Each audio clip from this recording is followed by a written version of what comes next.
अस्सलाम वालेकुम। Welcome to my YouTube channel learn with Zara. I hope तमाम व्यूवर्स खैरियत से होंगे।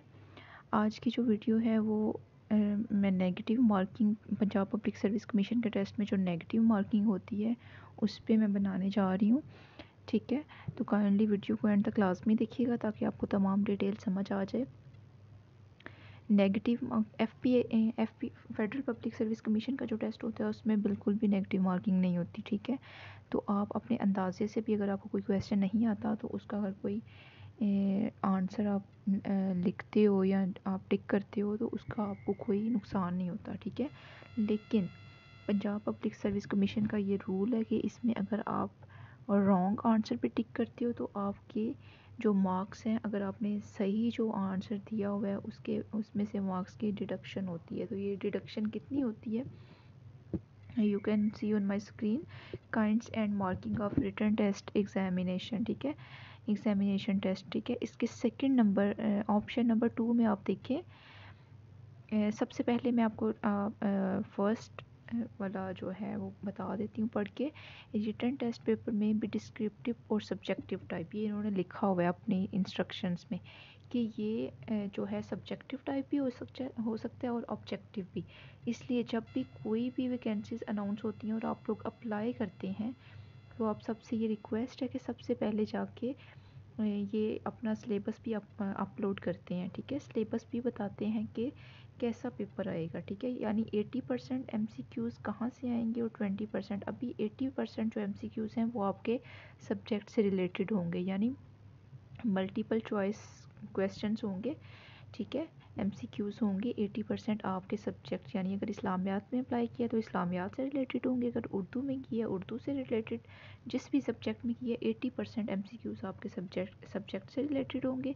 और 20% में जो है वो मैथ्स, इंग्लिश, कंप्यूटर, ठीक है, उर्दू, इस्लामियात, जो है करंट अफेयर्स, जनरल नॉलेज, ठीक है, इनका मिक्सअप आता है। ठीक है, 20 MCQs।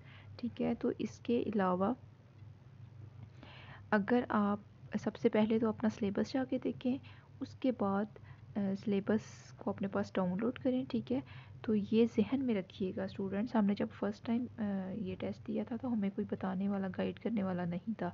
तो तब मैंने 2015 में डिग्री की थी और इतना आसान पेपर था, हमें सब कुछ आता भी था, लेकिन हमने एक गलती जो की है, तकरीबन हमने 30 to 35 आई थिंक के ऐसे ही लगाए थे, अपने अंदाजे से तुक्के लगाए थे। ठीक है, तो वो हमारे मार्क्स की काफ़ी डिडक्शन होगी। जब आपने लेटेस्ट डिग्री की होती है ना किसी भी सब्जेक्ट में, तो वो चीज़ें आपको याद होती हैं। तो ये मास्टर लेवल में से भी तकरीबन 60 to 80% आपका आता है टेस्ट। ठीक है, तो आप लोगों ने जब पढ़ा होता है ना, फ्रेश आप जब देते हो, तो ये बहुत लकी लोग होते हैं कि जब आपने फ्रेश डिग्री की हो और जॉब्स अनाउंस हो जाएं। ठीक है, उनके लिए बहुत आसानी हो जाती है। तो मैं आपको यही कहना चाहूँगी कि हमें ये चीज़ें बताने वाला कोई नहीं था, तो आप लोग ये गलती हरगिज़ मत कीजिएगा।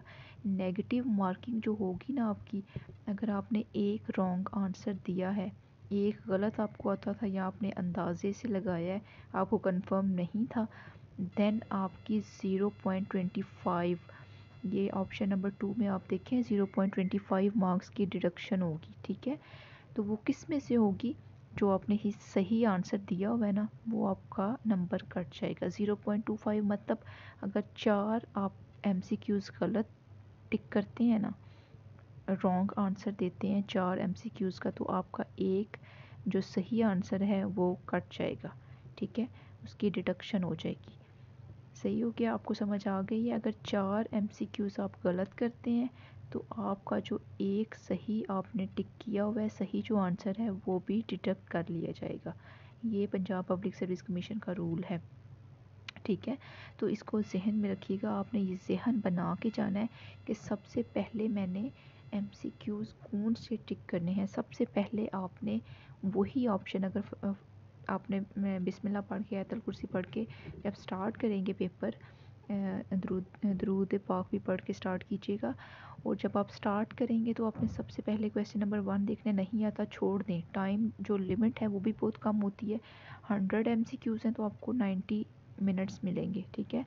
तो आपने फर्स्ट जो है उसको छोड़ देना, सेकंड नहीं आता छोड़ें, थर्ड को देखिए आता है तो उसको टिक कर दें पहले, ठीक है। अगर आपको 10 या 20 भी नहीं आते पहले तो छोड़ें, परेशान होने की ज़रूरत नहीं है, मे बी आगे जाके ईजी MCQs हों। तो आपने जस्ट उन्हीं को टिक करना है या उन्हीं के सर्कल जो बबल्स हैं वो फिल करने हैं जो आपको 100% श्योर आंसर है, ठीक है। उसके बाद आपने देखना है कि आपने कितने % पेपर कर लिया, ठीक है। आपने जो क्वेश्चन सॉल्व कर लिए उन्हें काउंट कर लें, ठीक है। अगर पासिंग मार्क्स से यानी 40 पासिंग मार्क्स होते हैं, 40% से अबव बन रहे हैं, देन आप लोग ये अपने जहन में बिठा लें कि मैंने अब सिर्फ जो थोड़े बहुत मुझे मतलब 60 to 70% आपको श्योर हो गई ये आंसर मुझे मुझे सही लग रहा है, तो आप सिर्फ इतने % रखें कि मैं तो आपको यही मशवरा दूंगी कि 5 to 10 आप 5 to 10 MCQs अंदाजे से आप टिक कर दें, ठीक है। वो भी जिनमें आपको डाउट है, 20 या 30 तक कभी मत चाहिएगा, मैं आपको बिल्कुल भी ये, मैं तो अब अपने आप को भी इतना पक्का करके जाती हूँ कि मैंने एक भी MCQs जो है वो अंदाजे से टिक नहीं करना, ठीक है। जितने मुझे सही आते होंगे बस मैं वही करूँगी काउंट। हो सकता है आपको नहीं पता कि मेरिट कहाँ आके रुकेगा, लोगों ने कितनी तैयारी की हुई है आपको नहीं पता, लोगों ने कितनी बुक्स पढ़ी हैं, किसने कितनी अच्छी तैयारी की है। हो सकता है कि लोगों ने, बाज़ दफ़ा ऐसे भी होता है कि 200 सीट्स होती हैं और अप्लाई करने वाले में भी जो है वो 10,000 हों, लेकिन पास कितने लोगों ने किया, 40 लोगों ने टेस्ट पास किया, सिर्फ 40 लोग जा रहे हैं इंटरव्यू के लिए और सीट्स 200 हैं। तो लिहाजा ये गलती मत करें, आपको नहीं पता कि मेरिट 40 पे आके रुकना है, लास्ट मेरिट 41.2 हो, 41.25 हो या 41.20 हो, आपको नहीं पता कि कहाँ आके मेरिट रुक रहा है, सॉरी 25 या 50 हो, ठीक है। आपको नहीं पता कि लास्ट मेरिट 50.25 बने या लास्ट मेरिट 60 बन रहा है, ठीक है। आपको ये बिल्कुल भी अंदाज़ा नहीं है, ये रिज़ल्ट आने के बाद ही, रिटर्न टेस्ट का जब रिज़ल्ट आता है देन आपको पता चलता है हो 0.25 से भी लोग रह जाते हैं, ठीक है। तो फिर तब इंसान पछताता है कि काश मैंने ये एक MCQ टिक ना किया होता। तो लिहाजा सोच समझ के, ठीक है, इसको बड़ा ट्रिकी पेपर है, तो ये जहन में रखिएगा कि आपने सबसे पहले जो आपको 100% श्योर हैं वो आपने आंसर टिक करने हैं, देन आपको इतनी रेंज रखें कि 5 to 10 MCQs में कर लूँ अंदाजे से, ठीक है।